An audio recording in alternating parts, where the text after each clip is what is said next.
What's the first rule of modern warfare?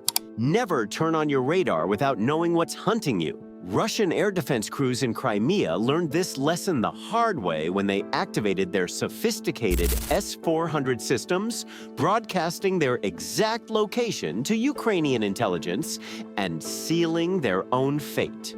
Imagine you're operating one of Russia's most advanced air defense radars. Your system cost over $200 million. It can track hundreds of targets simultaneously. Russian propaganda calls it invincible. Your commanders have positioned you in occupied Crimea, supposedly safe behind layers of security and distance from Ukrainian forces. You flip the switch and your powerful radar begins sweeping the sky. What you don't realize is that the moment you went active, you just painted a target on yourself that's visible from hundreds of kilometers away. And then, 6 minutes later, American-made ATACMS missiles arrive, traveling at Mach 3, each carrying 950 pounds of high explosives and a message from Ukraine. We know exactly where you are, and nowhere in occupied territory is safe. The S-400, Russia's $250 million promise. Let's understand what Ukraine destroyed, because the scale of these losses is staggering even by wartime standards. Did you know a complete S-400 battalion costs approximately $500 million? We're not talking about cheap equipment here.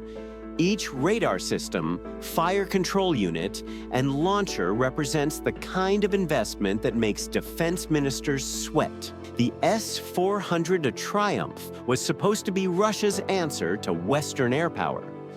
Introduced in 2007 after decades of development, it represented the pinnacle of Russian air defense technology. The system's 92 N6E gravestone fire control radar could track up to 300 targets simultaneously and engage 36 of them. Detection ranges exceeded 600 kilometers for large aircraft. The missiles themselves could reach targets up to 400 kilometers away, depending on the variant. Russia marketed this system aggressively to international buyers. China paid billions for multiple battalions. Turkey defied NATO to acquire S-400S. India purchased the system despite U.S. sanctions threats. Russian arms dealers portrayed the S-400 as a no-fly zone in a box. Deploy it, and enemy aircraft simply couldn't operate in the area. The propaganda machine worked overtime selling the S-400's invincibility.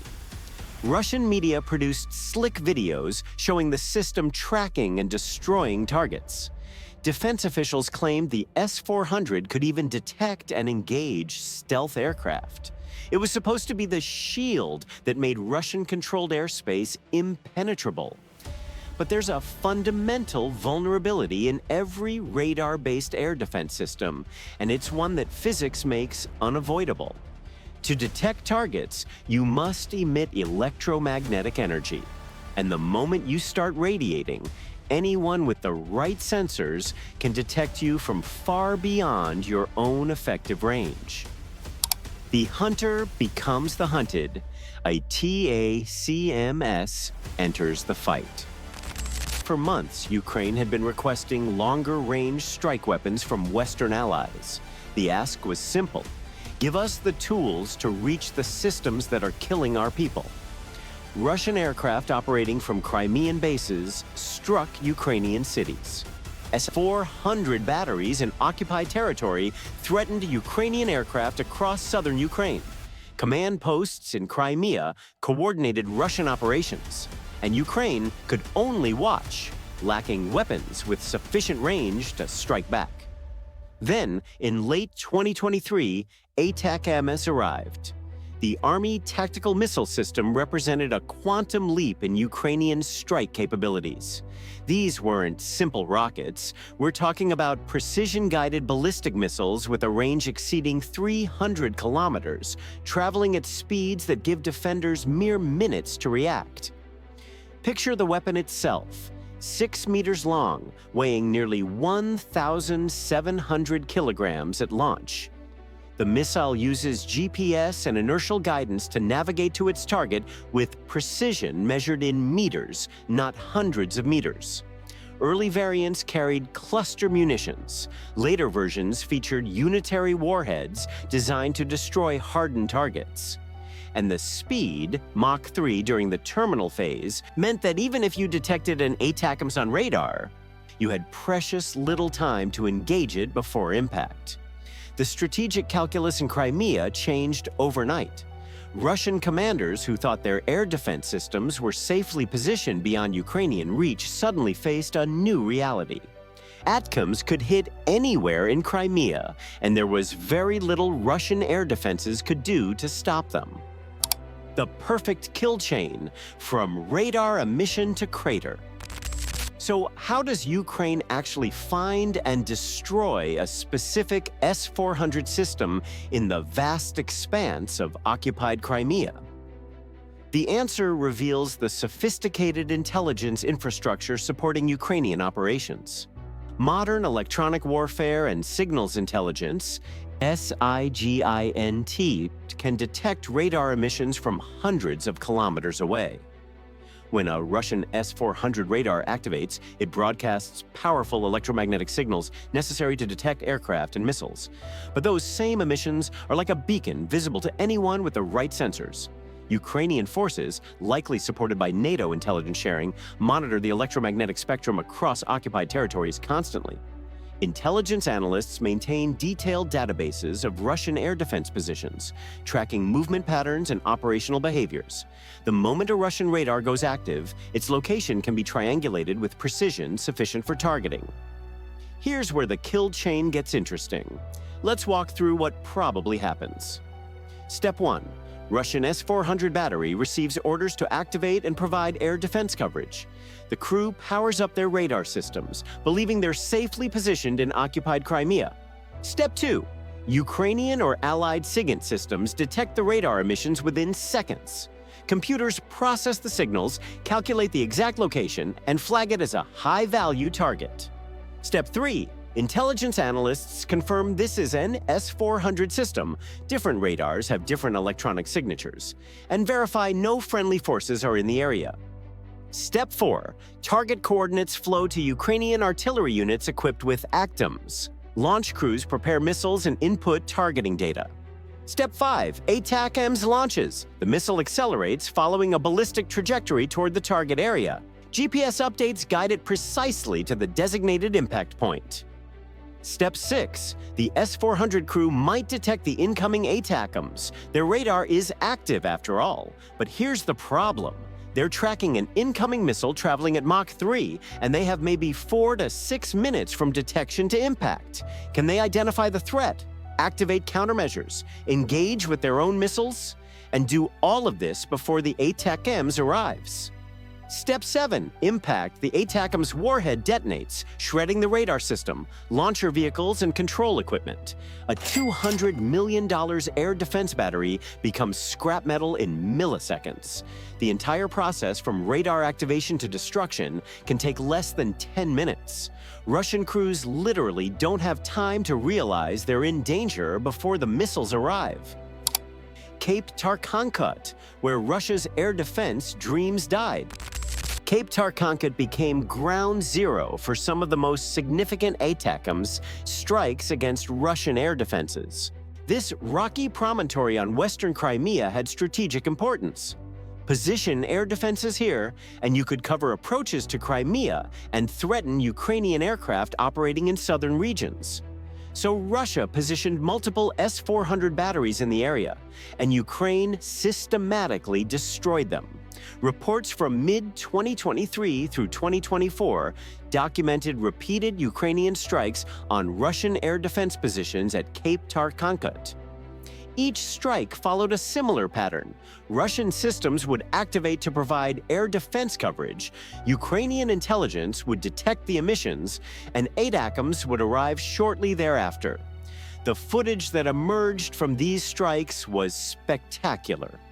Videos showed massive secondary explosions as missiles and equipment detonated. Satellite imagery before and after attacks revealed complete destruction of battery positions, the kind of damage that takes months or years to replace, if replacement is even possible, given Russian production constraints. Think about the psychological impact on Russian air defense crews. You know that turning on your radar might get you killed. But your mission requires you to provide air defense coverage. So do you activate your systems and risk destruction, or stay passive and fail your mission? It's a lose-lose dilemma that paralyzes decision-making. Russian forces tried various countermeasures. They repositioned systems more frequently, hoping to avoid Ukrainian targeting. They experimented with decoys and false emitters designed to waste Ukrainian missiles on fake targets. They enhanced camouflage and dispersed systems more widely. But the fundamental problem remained. To do their job, air defense radars must emit, and emissions are detectable. The economics of asymmetric warfare. Here's where this story gets particularly interesting from a strategic perspective. Let's talk about the economics of what Ukraine accomplished. An ATACMS missile costs approximately $1.5 million. Expensive by most standards, but consider what it's destroying. An S-400 battalion with all its radars, launchers, missiles, and support equipment costs $500 million. The individual 92N-6E fire control radar alone costs well over $100 million. Ukraine is trading $1.5 million missiles for targets worth 100 times that amount. This is asymmetric warfare at its finest. Russia cannot afford to lose S-400 systems at the rate Ukraine can destroy them. Russian production capacity for advanced air defense systems is limited. These aren't simple artillery pieces you can manufacture quickly. Each system lost represents years of production time, highly trained crews, and capabilities that cannot be easily replaced. Russia's impossible dilemma. Russian commanders in Crimea face a problem with no good solution. They need air defense coverage to protect against Ukrainian aircraft and missiles. But providing that coverage requires activating radars, which makes the air defense systems themselves vulnerable to ATACMS strikes. Option 1, keep radars active and accept losses. This maintains air defense coverage, but guarantees systems will be detected and probably destroyed. It's trading short-term protection for long-term degradation of capabilities. Option 2, minimize radar usage to reduce detection risk.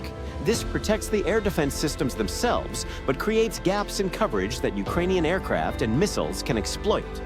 You save your air defense by not using it, which defeats the entire purpose. Option 3, implement sophisticated emissions control and deceptive practices. This sounds good in theory, but proves incredibly difficult in practice, especially when you need to provide continuous air defense coverage over large areas. And it doesn't eliminate the fundamental vulnerability, just reduces it. Russia has tried all three approaches and various combinations thereof. None solve the underlying problem that ATACMS can reach anywhere in Crimea faster than Russian air defenses can react. Enjoyed this breakdown of how Ukraine turned Russia's most advanced air defenses into scrap metal? Hit that like button and subscribe for more content covering the technology, tactics, and strategic masterstrokes of modern warfare.